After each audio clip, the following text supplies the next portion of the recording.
Bonjour à tous.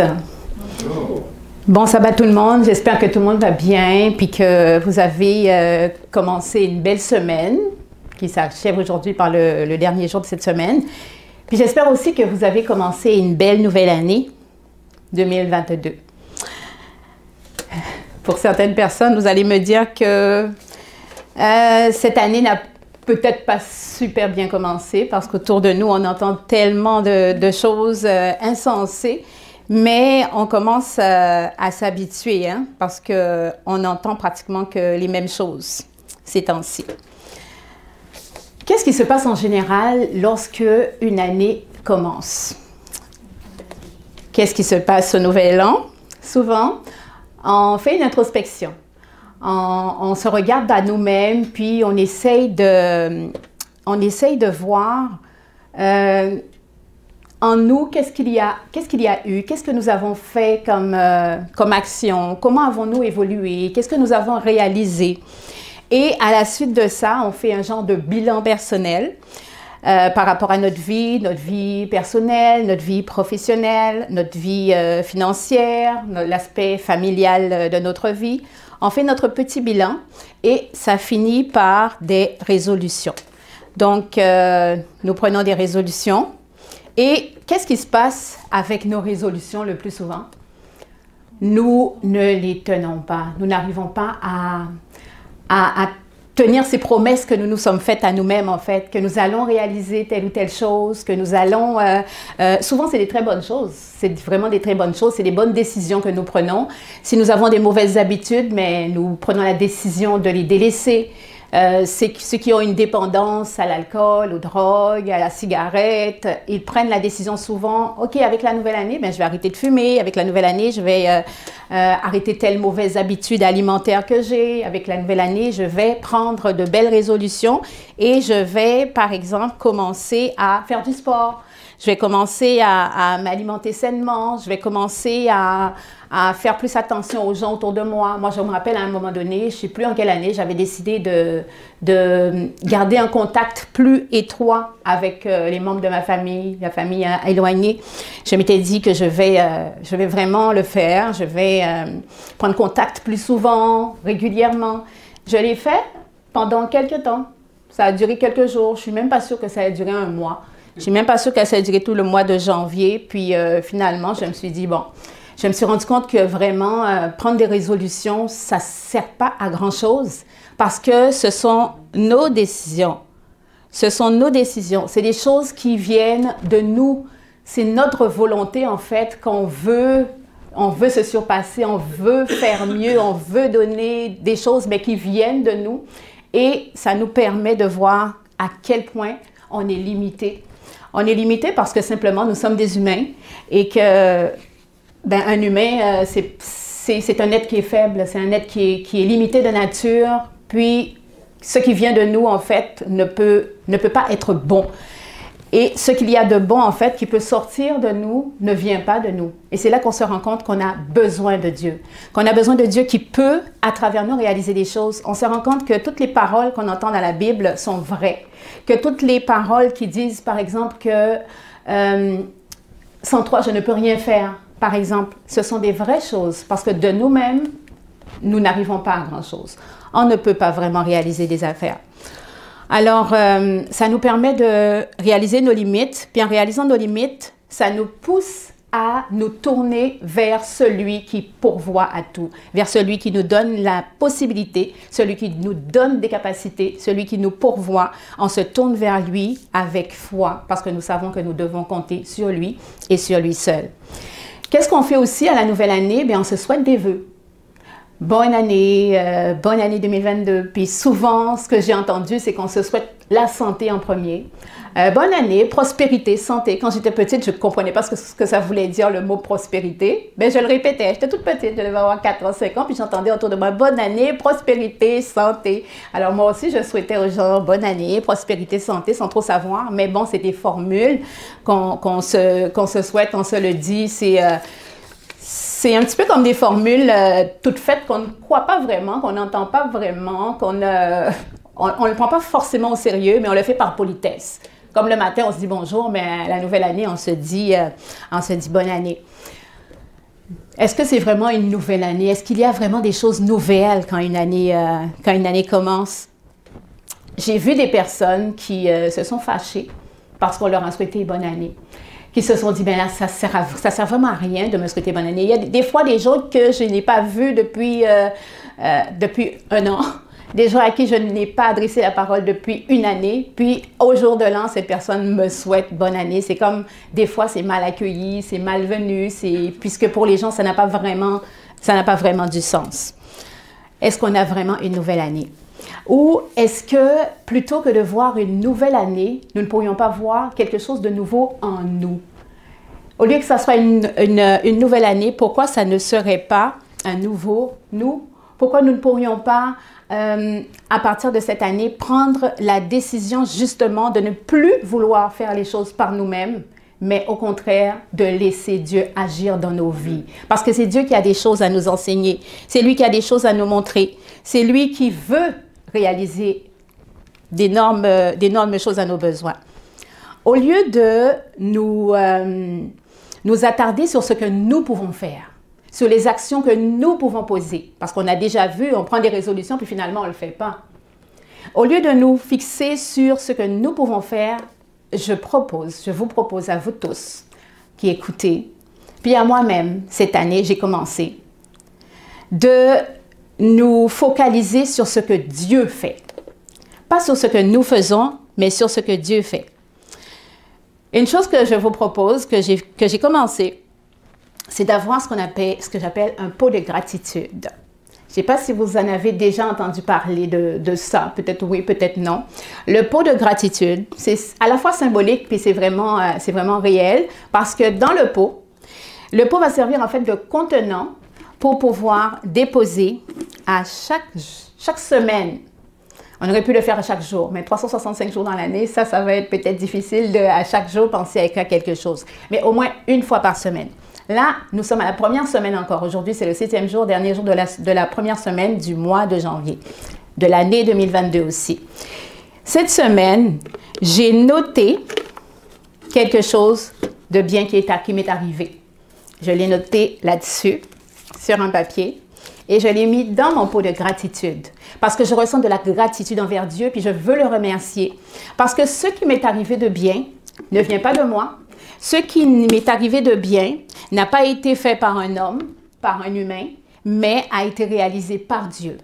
Donc, ma gratitude et ma reconnaissance vont vers Dieu. Donc, lorsque je l'ai écrit, ceci, je l'ai déposé dans mon pot de gratitude. Pour moi, c'est une façon de me dire, je vais me le rappeler. Parce que les paroles s'envolent, mais l'écriture reste. C'est juste pour ça, il n'y a rien de magique là-dedans. L'écriture reste, je l'ai écrit. Parce que souvent, on nous demande de témoigner. On a des occasions où on peut témoigner de ce que Dieu a fait pour nous. Puis, on réfléchit des fois, on se dit, mais qu'est-ce que Dieu a fait pour moi? Et on donne des réponses très générales, du genre, oh oui, ben, il me donne la vie, il me donne son souffle de vie, il m'accorde la santé, il me donne une famille sur qui je peux compter, il me donne, oui, mais c'est très général. Puis nous oublions des fois des choses que Dieu a fait pour nous. Mais lorsque nous allons l'écrire, là, nous allons pouvoir revenir là-dessus à un moment donné et relire. Imaginez, combien de semaines il y a dans une année? 52 semaines. Imaginez au moins 52 choses bonnes qui vont nous arriver, que nous aurons écrit dans notre pot de gratitude. À la fin de l'année, lorsque nous arrivons avec là, ça ne sera plus une introspection, mais ça sera une rétrospective de ce qui s'est passé dans l'année. Et que nous allons plonger notre main dans notre petit pot de gratitude et que nous allons relire des choses que nous avons oubliées peut-être. Mais là, nous allons les relire et nous allons nous rappeler ce que Dieu a fait pour nous. Combien de fois allons-nous le remercier encore? Parce que nous allons nous rappeler, nous allons voir à quel point notre vie a été magnifique. Nous allons voir à quel point notre année était merveilleuse. À quel point c'était une bonne année parce que Dieu a tellement réalisé de miracles pour nous. Parce que des miracles, il en fait tous les jours. On ne s'en rend pas forcément compte. Parce que c'est normal, c'est naturel, c'est habituel. Mais si nous nous arrêtons à chaque semaine et que nous nous demandons, mais qu'est-ce que Dieu a fait pour moi cette semaine?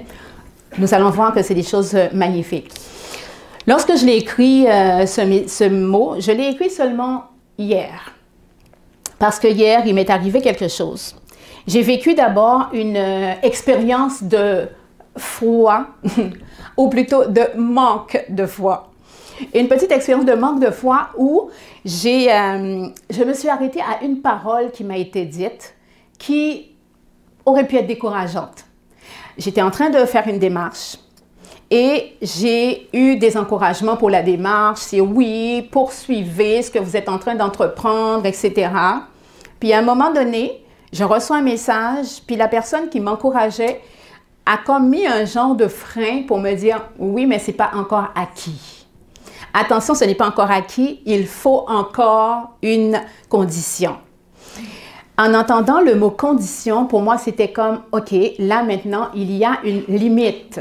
Il y a une limite, ce n'est pas acquis. » Donc là, j'ai remis un petit peu la confiance que j'avais, je l'ai remise en question. Je me suis dit là, la certitude que j'avais, je ne peux plus l'avoir.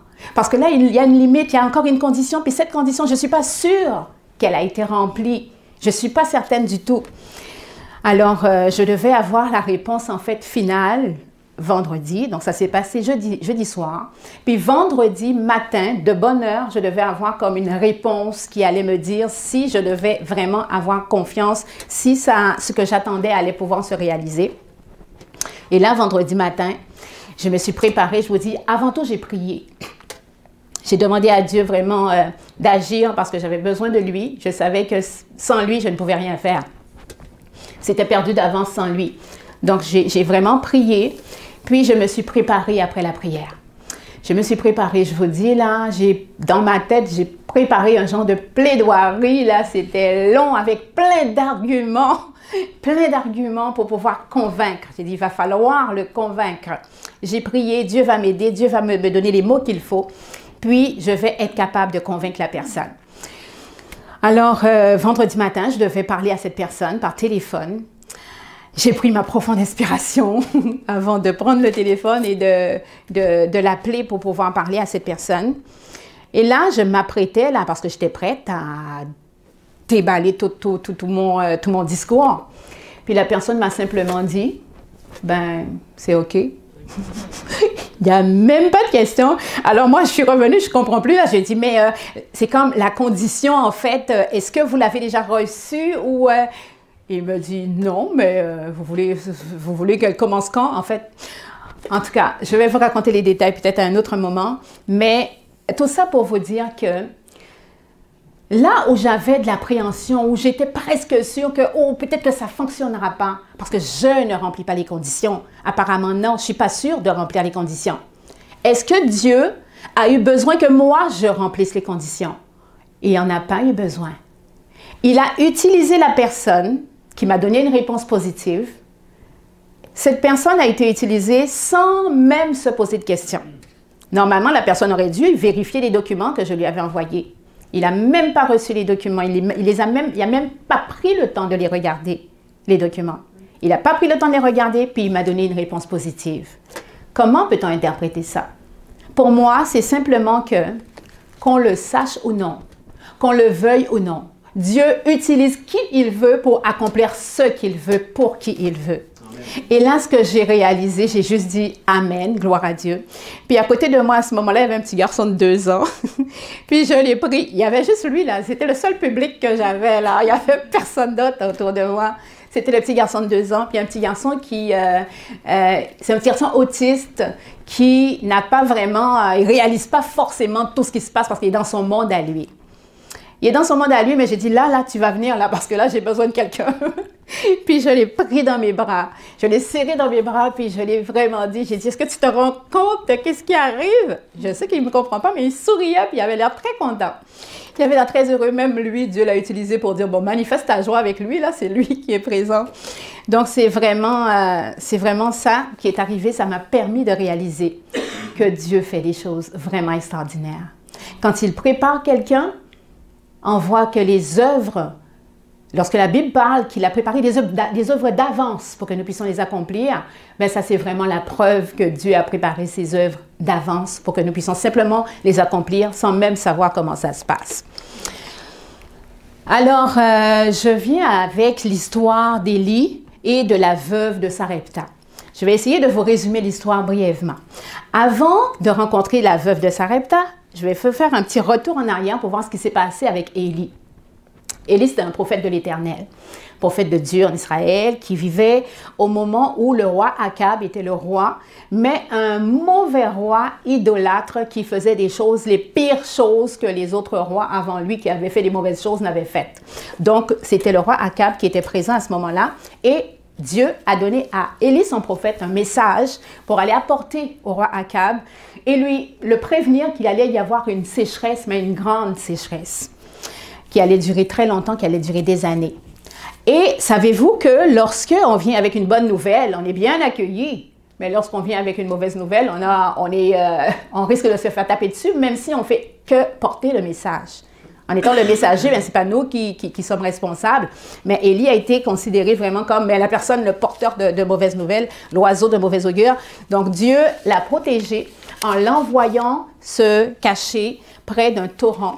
Et là, Dieu lui a promis qu'il allait être nourri par des corbeaux. Donc Élie a été nourri par des corbeaux, effectivement, qui lui apportaient 2 fois par jour de la viande et du pain. Les corbeaux lui le nourrissaient et il buvait de l'eau du torrent jusqu'à ce que le torrent se tarisse. Finalement, n'ayant plus d'eau, Dieu lui a donné un autre ordre. Puis c'est là qu'on arrive avec l'histoire de la veuve de Sarepta. Dieu lui a parlé.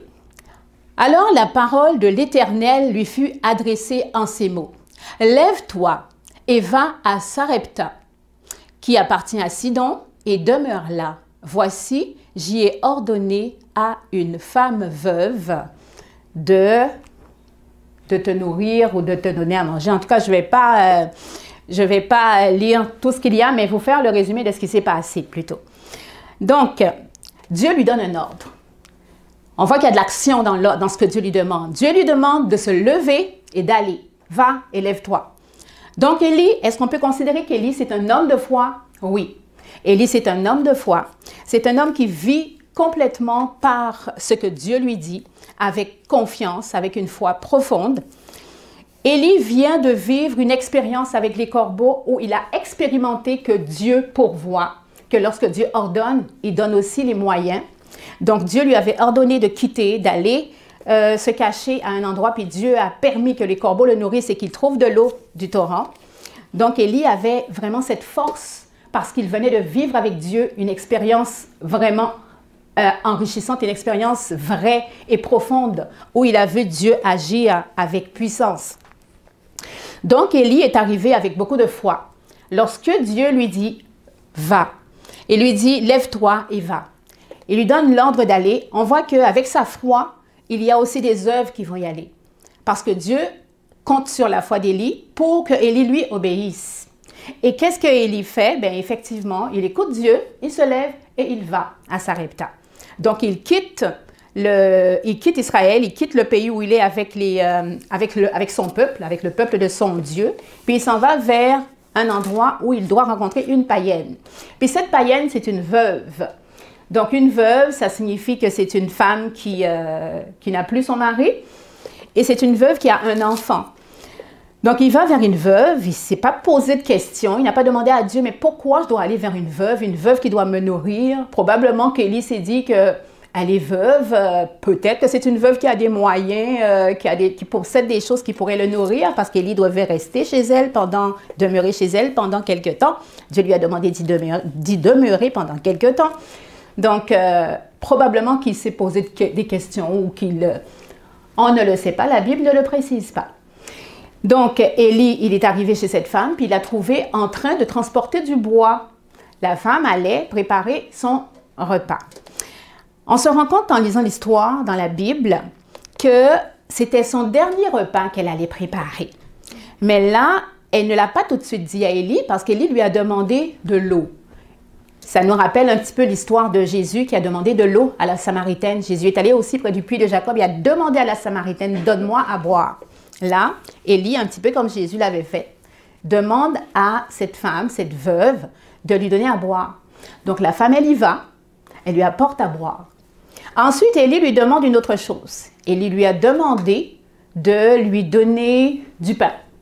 Et là, la femme, elle répond par la négative un petit peu en expliquant à Élie que c'est impossible. Élie lui fait une demande impossible. C'est une femme veuve. C'est une pauvre femme. Elle avoue à Élie sa détresse, sa misère, en lui disant que, ben, je vais maintenant, je n'ai juste qu'un petit peu de farine et un peu d'huile que je vais utiliser pour fabriquer du pain pour mon fils et moi, après quoi nous mourrons. Donc après ça, c'est le dernier repas, elle montre qu'elle est vraiment arrivée à son extrémité. Après ça, elle n'aura plus rien. Élie lui dit d'accord, ok, fais comme tu le dis, mais avant, prépare-moi d'abord un petit gâteau. Mais Élie lui fait une promesse avec ça. La promesse qu'Élie lui fait, c'est que tu ne manqueras plus d'huile et de pain jusqu'à ce que la sécheresse s'arrête. Tu ne manqueras plus de pain et d'huile. Donc la femme, elle ne fait pas partie du peuple de Dieu. Elle ne connaît pas le Dieu. Ce n'est pas son Dieu, le Dieu d'Élie, mais elle reconnaît que Élie a un Dieu. Donc elle dit, ton Dieu est l'Éternel, est vivant. Donc la femme, elle décide d'écouter ce qu'Élie lui dit. Donc c'est un choix qu'elle fait, cette femme. Elle n'est pas dans le peuple de Dieu, non, mais Dieu l'utilise quand même. Dieu a réussi à toucher son cœur pour qu'elle puisse écouter et obéir à ce que Dieu lui demande à travers Élie. Donc, cette femme, elle accepte ce que Élie lui demande. Puis à un moment donné, on peut se poser la question, mais pourquoi Dieu a choisi une femme païenne, en fait? Une femme païenne et une très pauvre femme, en plus. Une femme païenne et une femme pauvre.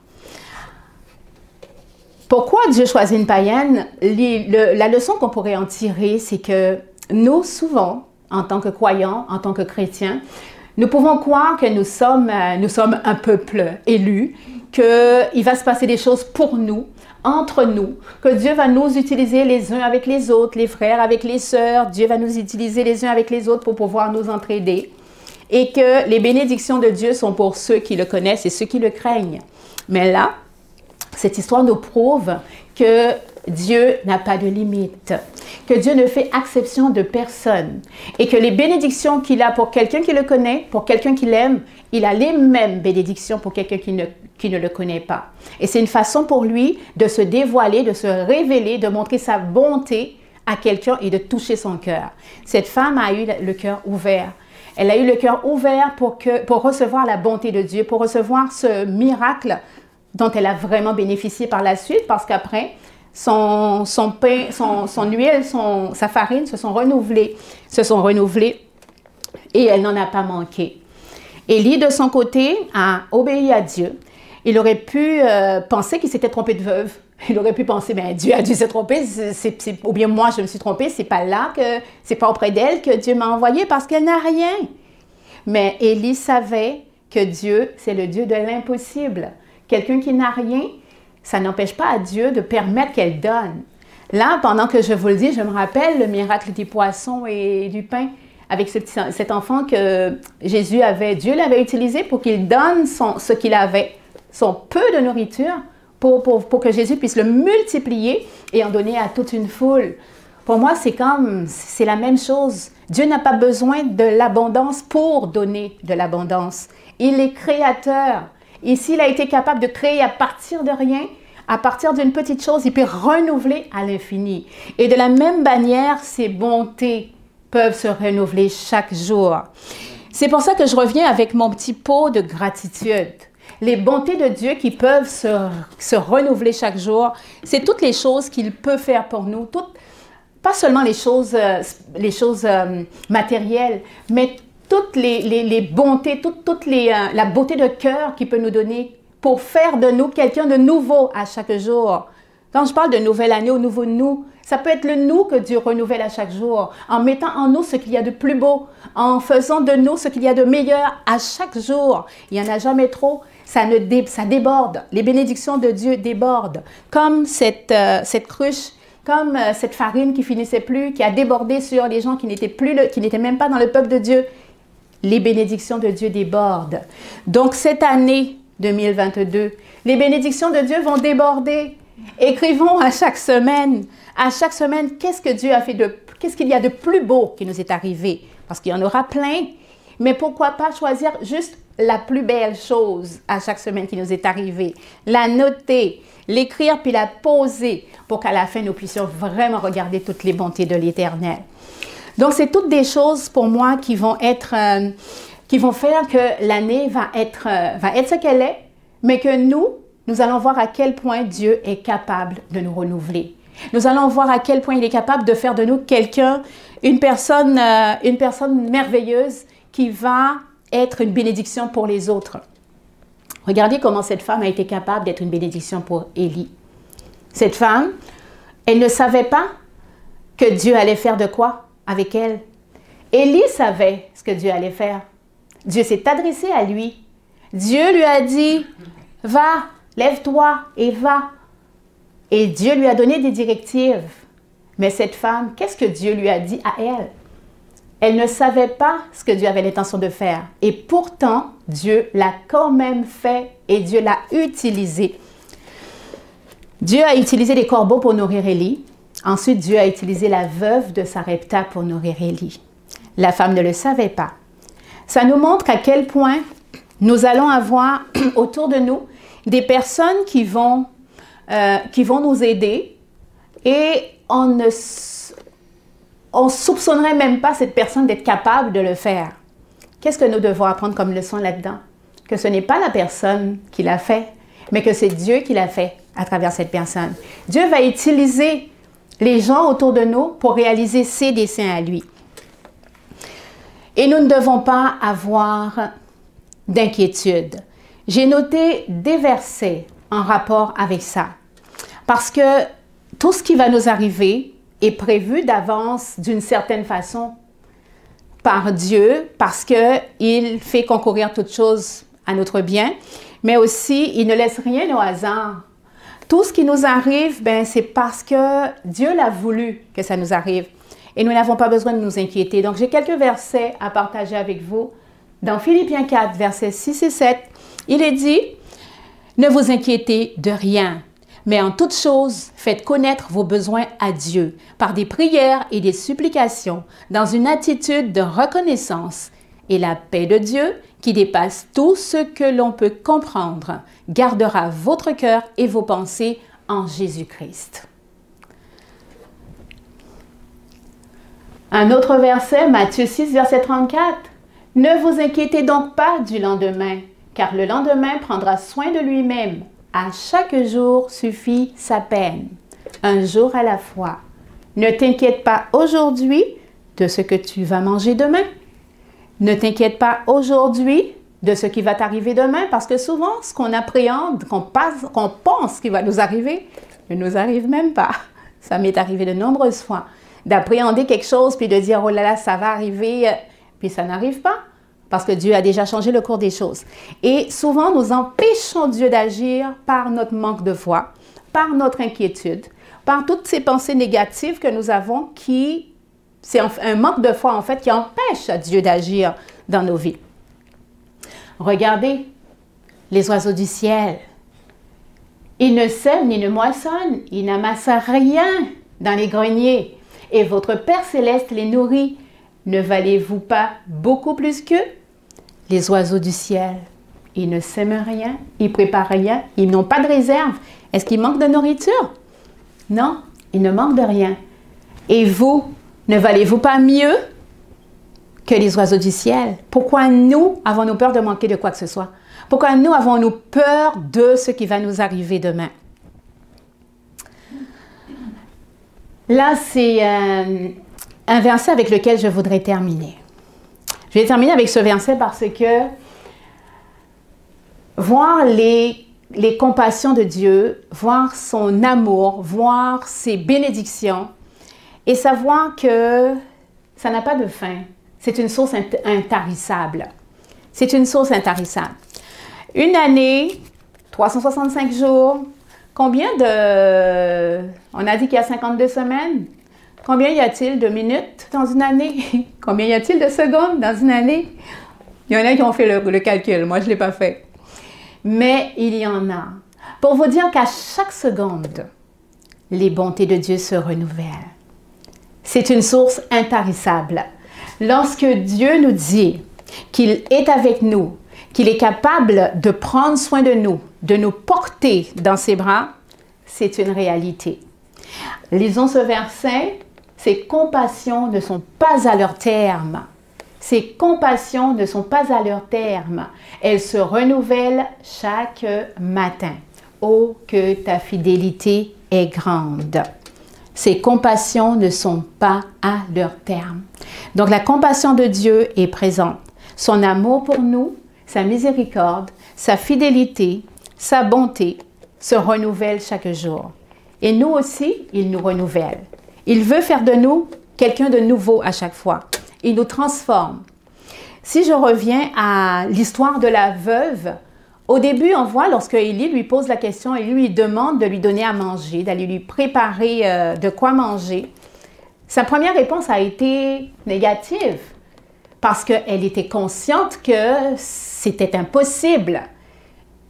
Et même nous, en regardant comme ça avec nos yeux humains, en regardant ce que l'œil peut voir, on peut se dire, mais voyons Élie, là, quand même, il ne faut pas exagérer, c'est une pauvre veuve, pauvre, en plus veuve.